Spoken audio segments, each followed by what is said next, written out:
So this picture was my profile picture on my activist Facebook account actually for a few years. And it's because I think it kind of illustrates what my role or basically the typical place that I find myself in most political arguments is. Both the right and the left are completely capable of having the wrong answer and then fighting diligently to protect their version of the wrong answer. Somebody who thinks for themselves is often going to find themselves in the position of the person wearing the black shirt with the white number 2 on it that you see illustrated here. I'm going to be doing a series basically entitled Think for Yourself, and actually go over some of the traps that people find themselves in mentally that prevent you from doing so. The first experiment that we're going to look at was a psychological experiment called the Asch conformity experiment. And as opposed to many of the psychology studies that you currently see in circulation that, as I've gone over in my previous shows, were not actually good studies, this is an example of good science. This particular experiment has been replicated many times. And in fact, I'm going to include a replication of it done by a college student for his project. So, in any case, let's go ahead and get started. First of all, with the first video I've ever found of this, even though I believe this was originally done back in the 60s. And then we'll continue from there. But an experiment is not a public opinion poll. It examines behavior under the pressure of social forces, as the experiment of Solomon Asch reveals. The experiment you'll be taking part in today involves the perception of lengths of lines. As you can see here, I have a number of cards, and on each card there are several lines. Your task is a very simple one. You're to look at the line on the left and determine which of the 3 lines on the right is equal to it in length. All right, we'll proceed in this order. You'll give your answer. Only one of the people in the group is a real subject, the 5th person with the white t-shirt. The others are confederates of the experimenter and have been told to give wrong answers on some of the trials. The experiment begins uneventfully as subjects give their judgments. 2, 2, 2, 2. 2, 3, 3, 3, 3. But on the 3rd trial, something happens. 2, 2, 2. 2, 2.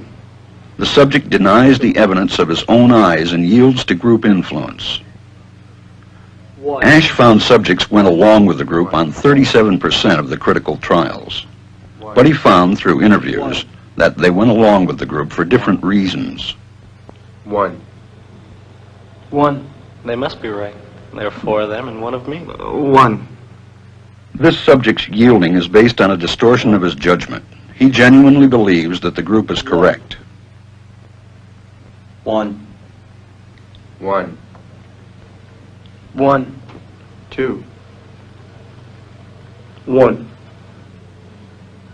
2. 2. 2. I know they're wrong, but why should I make waves? 2.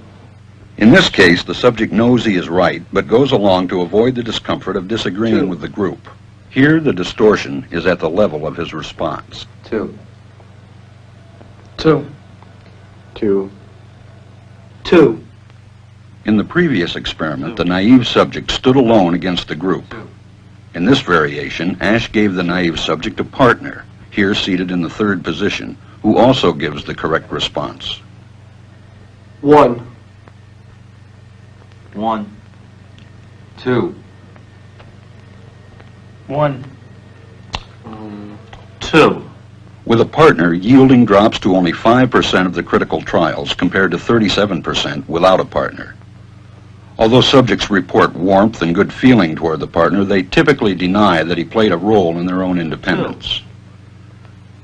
The partnership variation shows that much of the power of the group came not merely from its numbers, but from the unanimity of its opposition. When that unanimity is punctured, the group's power is greatly reduced. Sometimes we go along with a group because what they say convinces us they are right. This is called informational conformity.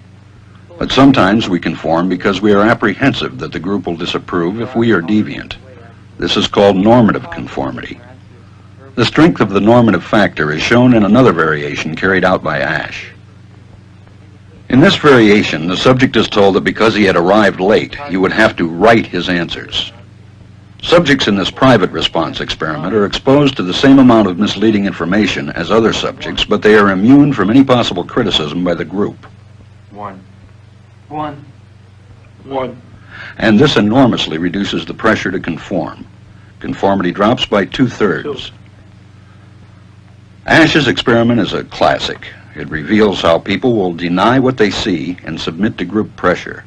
It allows us not only to observe conformity, but to study the conditions that increase or reduce its occurrence. So I actually looked up several experiments and tried to find multiple versions of them. So there's going to be 2 here. This next one is done with more modern students, as in, like, kids who are just like in college now. So one of the things I want you to consider, particularly when we get to the part where you see that the kid is kind of uncomfortable because he knows that he's, that that's not right, but he doesn't say anything. That's just a circumstance where they're doing something where they're talking about lines on a wall. Now imagine what it would be like if the other kids turned and looked at him and told him that he was racist if he didn't agree with the length of the lines that they saw. Or, maybe he's a Trump supporter and he's in the, center of a Trump rally and Trump says something he doesn't agree with that isn't right. But, is he going to say anything? Probably not. I recently, because I've been watching this documentary series put together from Sweden, where they're going over issues of like the real science behind what's going on with the transgenders.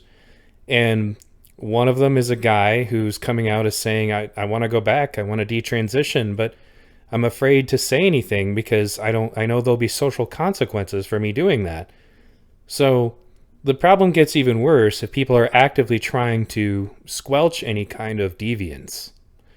And again, ask yourself, people who are fully aware of this, take advantage of this in different movements. Who does it benefit if you can get away with doing this sort of thing? And again, like, people always say, well, I wouldn't do that, but they've repeated this experiment in different generations of scientists over the years. And if you look through YouTube, you can find, different high school psychology students and college psychology students replicating this experiment over and over and over again and getting the same results. Think about it. The experiment you'll be taking part in involves the perception of lengths of lines. As you can see here, I have a number of cards, and on each card there are several lines.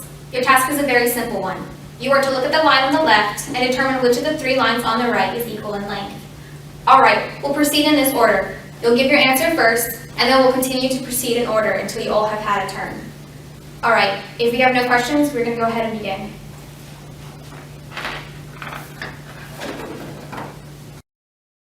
Go ahead and give your response. 3.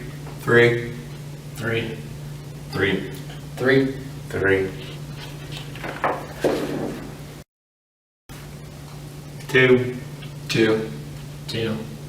2. 2. 2.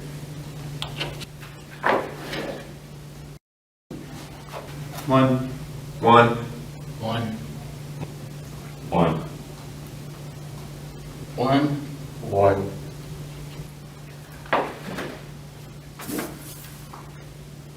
3. 3. 3. 3. 3. 3. The first couple of rounds were uneventful, as everyone agreed with the answer. On the third round, however, something strange happened. The first person gave the wrong answer, as did the next and the next.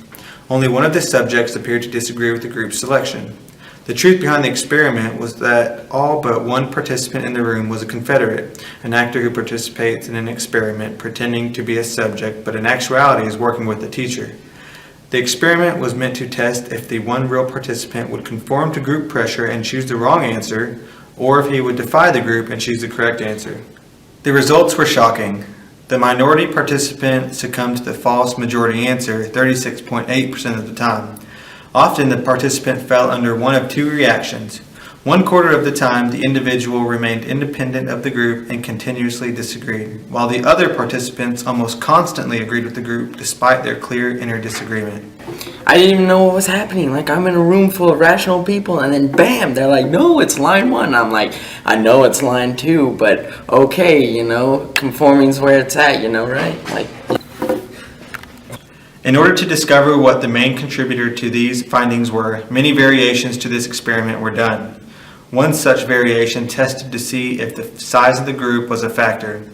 From the range of 1 to 15, the group would vary. When there was only one participant, there was barely any pressure to conform. However, the larger the group became, the likelihood of conformity increased. With 2 other people, participants were likely to conform 13.6% of the time. When the group increased to 3 opposing participants, the percentage increased to 31.8%. Another variation tested whether unanimity played a part in the conformity. This version consisted of one of the Confederates who went before the real participant, defying the group's choice and giving the correct answer. The results showed that the real participant was less likely to conform to the group when someone else defied the group. 2. 2. 2. 2. 2. 2.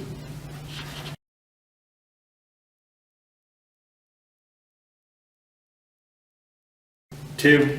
2. 3. 2. 3. 2.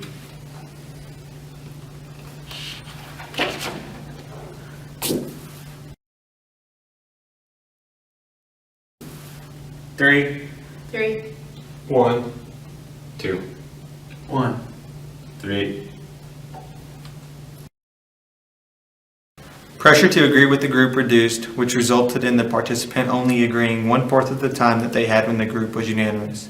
Slight variations to this version of the experiment were performed that had varying results that supported previous evidence. So one of the things that they revealed in that clip was that the larger the group is, the more the pressure is, to the non-actor to go ahead and go along with what all the actors are saying, the bigger the group is. So now imagine you're a college student, sitting in on a critical race theory situation, or you've been invited to go to a protest, or, you can agree to all kinds of messed up stuff because the group says so. And especially if you're a young college student and you're just trying to fit in, maybe, your friends are involved in all that stuff, you're just going to go along with it because you don't want to rock the boat, even if you haven't even seen any facts to back up your perspective. And again, the same thing goes on the right. What if all of your friends are conservatives, who all say that, Medicare for all is bad, even if you haven't even looked at it, you're just going to go along with it because, the group is saying that you should do that. So that's what you want to do. I think another major part of this, especially when it comes to conformity, is that we have a natural fear of being ostracized. It goes back to primitive instincts, because if you were a primitive person, like living in the Stone Ages, if you get ostracized from the group, it probably meant you were going to die. Humans didn't do so well by themselves in those harsh environments. That's also why the lone wolf effect, meaning when a wolf leaves the pack, is actually pretty rare. And one of the reasons for that is the life expectancy of a lone wolf goes down considerably. And so I think that's part of the reason why people get anxiety, for not being a sheep. The thing is that we're humans. We're not sheep. And we can be cognitive of this. We can recognize this effect and refuse to go along with it. Now, that has pitfalls of its own. You don't want to just reject what the group says just because. And I see people go through those same kinds of phases where they're just overly critical of absolutely everything. And I'm not saying to do that. Sometimes consensus is is generally a good idea, as far as it's something you should take into account. The question is going to be, is the group that you're associating with skilled in critical thinking, or are they being led by somebody with an agenda? In my next episode in this series, we're going to go over a different experiment that was put together by he was the son of a pair of survivors of the Nazi death camps.